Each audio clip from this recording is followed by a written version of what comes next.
Prophet Jonathan Bridges, and welcome to Building Bridges, where we not only desire to build people, but to build myself in the things of Yahweh, and to build bridges or connections to people all over the world.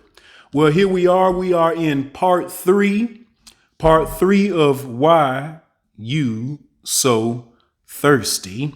And when we left off last time, we left you with a cliffhanger. Yeah, that's right, a cliffhanger.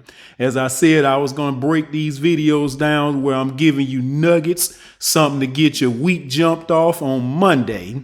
So here we are in part three.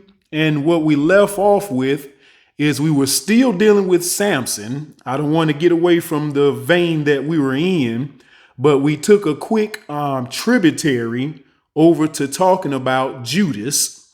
But what I was explaining about Samson is that he had a thorn in the side of his flesh.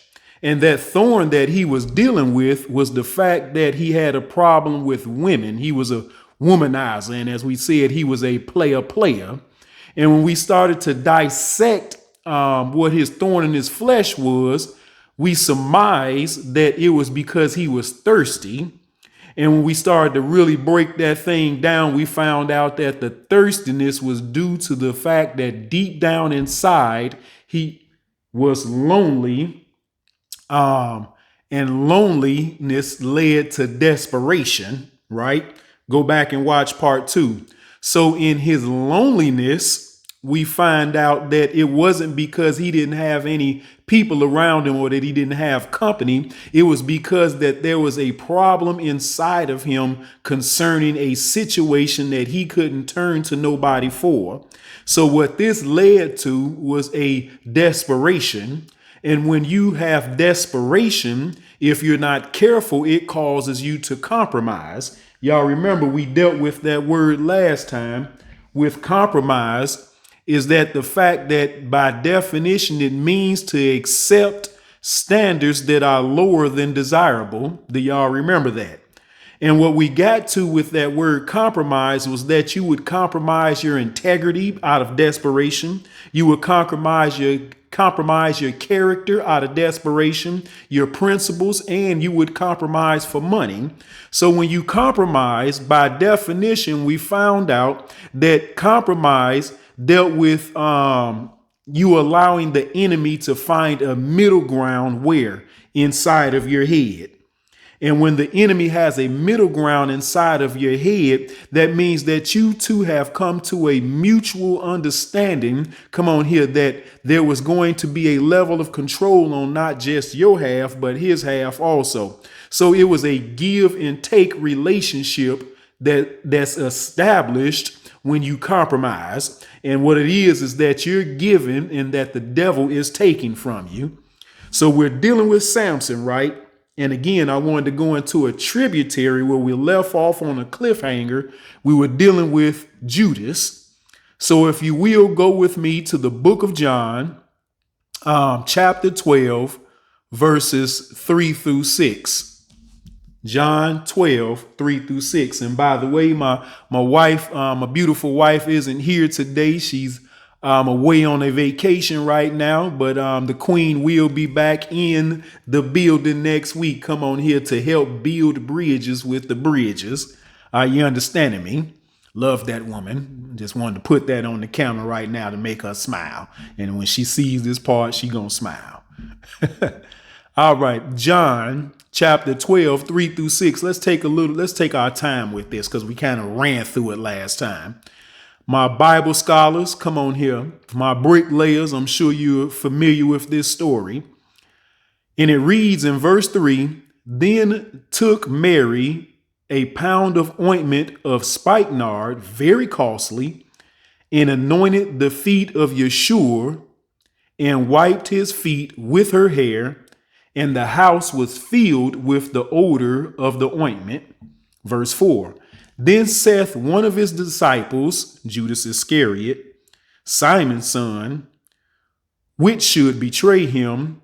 Verse 5. Why was not this ointment sold for 300 pence? Y'all hear this guy? And given to the poor. Verse 6. This he said, not that he cared for the poor, y'all listening, but because he was a thief and had the bag and bear what was put therein. All right, so y'all know this story. You're familiar with it. Mary, she poured this ointment on Yeshua's feet and started wiping his feet with it. And Judas had a problem with that. He was saying we could have sold this and given this to the poor, but he didn't care nothing about the poor. All he cared about what is himself. And y'all hear the term today that people are always saying that we got to get that bag. I'm after that bag. Well, Judas, he had that bag. And not only did he have that bag, he had the bag of the disciples and Yeshua and himself. And he was also going into this bag and stealing. Okay, y'all got that? All right, let's move on. Let's drop down to chapter 13 in the book of John. And we're going to go to verse 21. And then we're going to drop down to verses 26 and 27. Is that all right? Don't forget in the comments, hit that like button. It looked just like this. Let's read John 13:21. Then when Yeshua had thus said, he was troubled in his spirit and testified and said, verily, verily. Here we go with that repeating. Y'all know how we like to repeat stuff because we put an emphasis on it. I say unto you that one of you should betray me.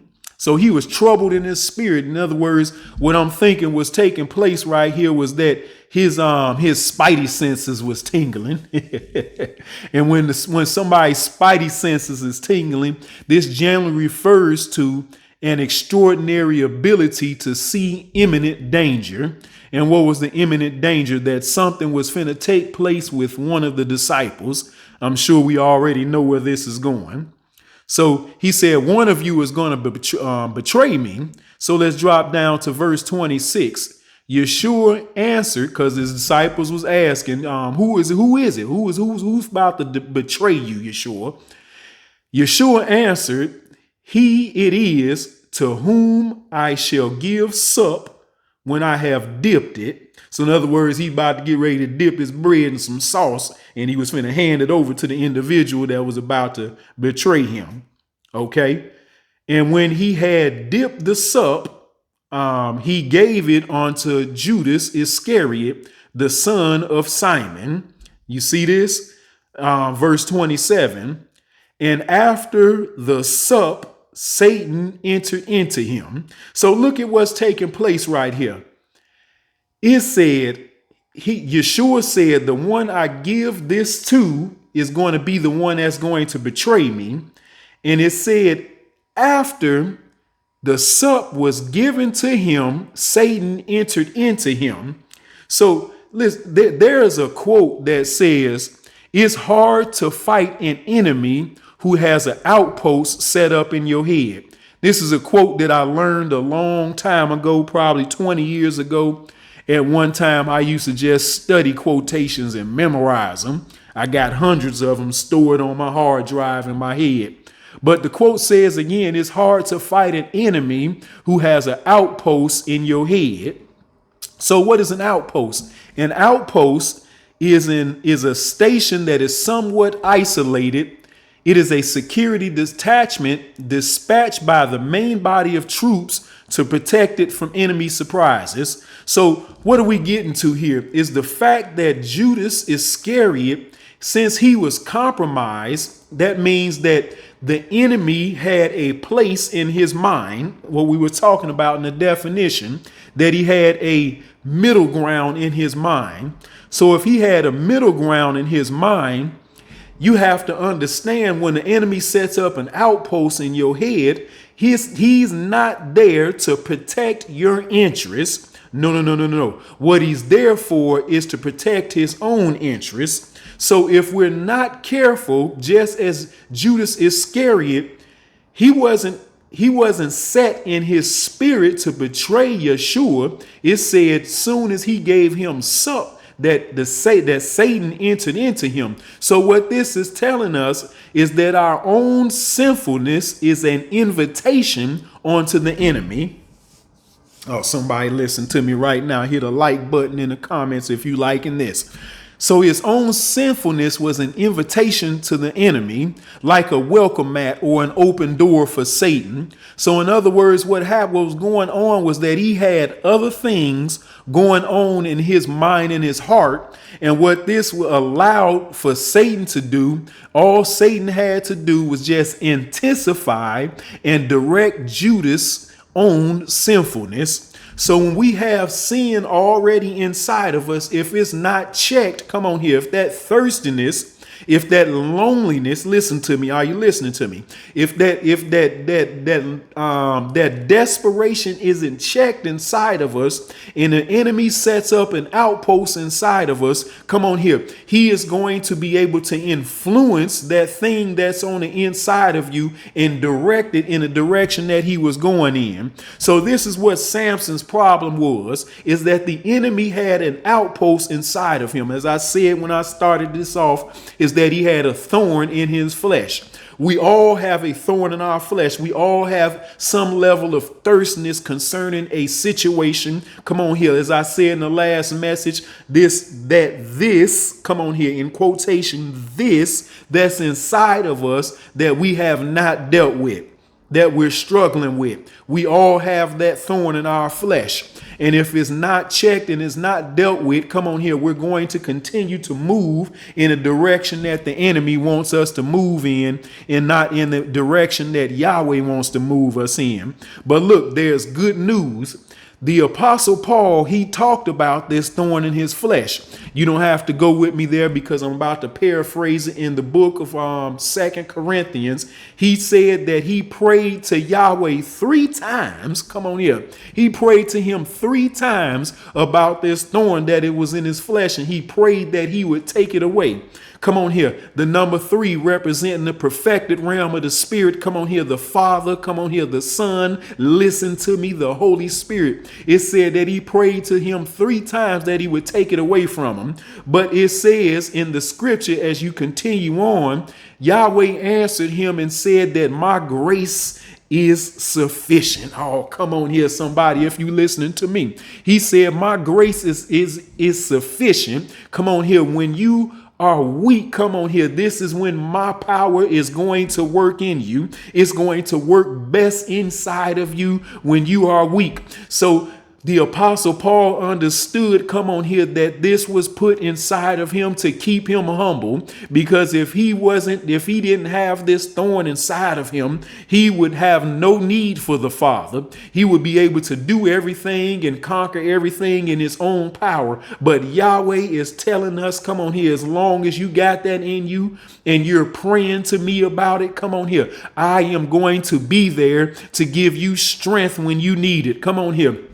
Listen to me, my bricklayers, people that's listening to this podcast right now. Whatever your situation is, I'm telling you right now, come on here, I'm pushing the button. Push the button. Whatever that situation that is on the inside of you now, that desperation, that thirstiness, that loneliness, I'm telling you that Yahweh's grace is sufficient. Come on here. It said that he prayed to him 3 times. Come on here. Let's start praying to the Father, not once, not twice, but 3 times, so that he can come and give you the strength that you need. The Apostle Paul said, for when I am weak, then am I strong. Are you listening to me? So in your weakness, come on here, Yahweh is going to cause you to be strong. Whatever your situation is, whatever your infirmities are, whatever your reproaches are, whatever your necessities, whatever the persecutions that you're going through, Yahweh is saying to you, as long as I'm on your team, come on here, I am going to be there to give you strength. So the Apostle Paul had somewhat of a complaint to take that out of him,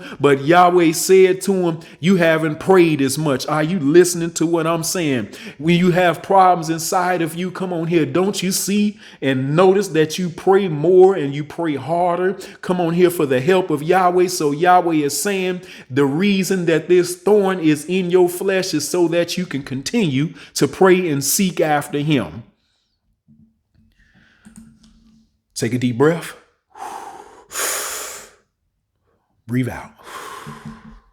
Are y'all listening to me? So this is what Yahweh wants to do for us.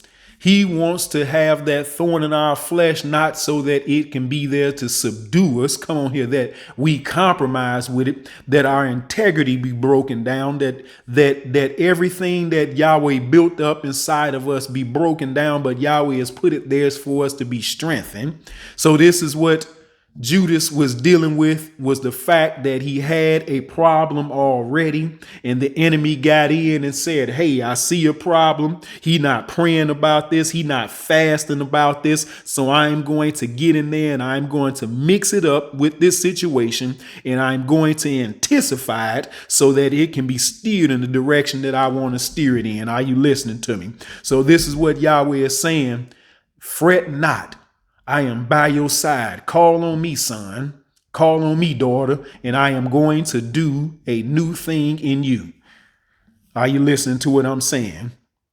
So we can see that this thirstiness, it's a rabbit hole. Again, when you're thirsty, it's because deep down on the inside, you're lonely, right? And when you have this loneliness, it leads to desperation. But watch this. The rabbit hole gets even deeper. Come on here. If we're not praying to Yahweh, come on here to help you deal with this situation. Come on here. Pray 3 times. If we're not dealing with this, it gets deeper. Desperation, come on here, is the equivalent to starvation. Oh, John, what are you talking about? At first you was talking about we thirsty. This message was talking about thirsty, meaning I need a drink right now. But now you telling me is starvation tied into this? Yes. So when you're thirsty, come on here, that means that it's equal to starvation. And starvation, watch this, can lead to malnutrition. Is anybody listening to me? And when I looked up malnutrition, look at this. Listen to this right here. This is deep. This is deep right here. Malnutrition means the lack of proper nutrition. Think about this in the spirit, people. Come on here. Let's not look at this naturally. We can look at it naturally because a lot of us, we malnutrition because we don't have the proper nutrition. But I'm going to leave that to my wife to break that part down. She going to get it to y'all one of these days. Malnutrition is the lack of proper nutrition caused by not having enough to eat. Oh, my goodness. Are y'all listening to what I'm saying? You always wanting and you always empty. So you're not having enough to eat. So a lot of us, we're in church. Come on here. We're at home. Come on here. We listening to podcasts, but we're not getting enough to eat. And what does that mean is that what we're getting, come on here, from our churches, what we're getting while we're sitting at home, and what we're getting while we're listening to podcasts, come on here, that don't have the proper nutrients, is causing us to be now malnutrition because we're not getting enough to eat. So when we're not getting enough to eat, that means that we're always wanting and that we're always empty. Are you listening to me? Watch this. It says not eating enough of the right things. When you eat kingdom, you're eating righteousness. Are you listening to me? You're always full of the right things. But when you eat religion, you eat wickedness, and you're always full of nothingness. I think I need to repeat that. When you eat kingdom, somebody need to drop that down in the comments right now. I'm eating kingdom. When you eat kingdom, you eat righteousness, and you're always full. And when you eat, come on here, religion, you eat wickedness, and you're always full of nothingness. Come on here, you're full of nothing. So when you're malnutrition or being unable to use the food that you eat, come on here. Oh my goodness, this right here, this is tragic. So not only are you not eating enough, come on here. Not only are you not eating the right things, come on here. Even when some of us get the right things, come on here, we're not able, come on here, to eat.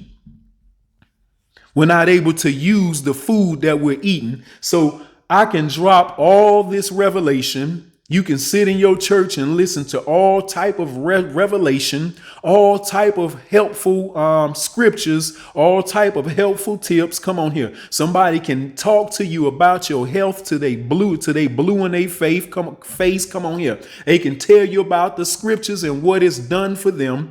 But look at here. It says unable to use the food that one eats. Come on here. So what this is saying to us, how many of us are sitting out here and we're getting all this food and we're unable to use it?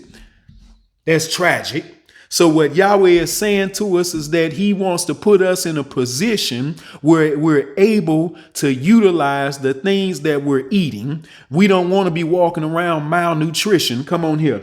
Listen to me. A lot of y'all you old time religious people, you got these pictures of Jesus hanging up on your wall, his ribs, come on here, his body is emaciated, meaning that his body just looks poor. His cheeks are all sunk in. He looks weak. Come on here. He looks like he's unable to do what he needs to do. But what Yahweh is saying to him, my son, come on here. He was strong. He was mighty. You got these pictures up here, and what it's doing is giving you a subliminal message, and it's causing your faith not to really be hung on something strong. But what I'm telling you is that Yahshua, he was a mighty man. Come on here. He was a strong man. He was an intelligent man. We need to start to change the image that we're looking at right now, change the narrative of what religion has taught us. Come on here. We have fed off the fact that Yeshua was weak and that he was not strong. And I'm telling you right now, Yeshua was a mighty man. This guy went into the temple and he turned over tables. And it's time for us to start teaching strength and stop teaching that our Savior was weak and that he had no power. You have power to overcome your thirstiness. You have power to overcome your desperation, and you have power to overcome your loneliness. Come on here. And the way you overcome that, come on here, as Apostle Paul said, pray 3 times concerning whatever your this is. Oh man, y'all know what that bell is. Take a deep breath. Breathe out. Well, I hope y'all enjoyed this episode. This is episode 3. We were dealing with Samson. We're going to continue a little bit more on Samson next week. And remember, these videos are uploaded every week on Monday so that you can have something that's going to hyperbole your mind into the next thing that Yahweh is doing. Something that's going to hyperbole your mind into the kingdom. Something that's going to hyperbole your mind, come on here, into a place that you're not malnutrition. So we're going to be doing this every week on Monday. And also don't forget, we have Wellness Wednesday that's going to pop up on most Wednesdays. I'm not going to say it's every Wednesday right now, but most Wednesdays. I'm proud of what Yahweh is doing with this podcast and what he's doing. And if you're proud of it also, my bricklayers in the comments say I'm proud of it. And as always, I thank y'all for coming out. Thank y'all for being with us. And I appreciate y'all.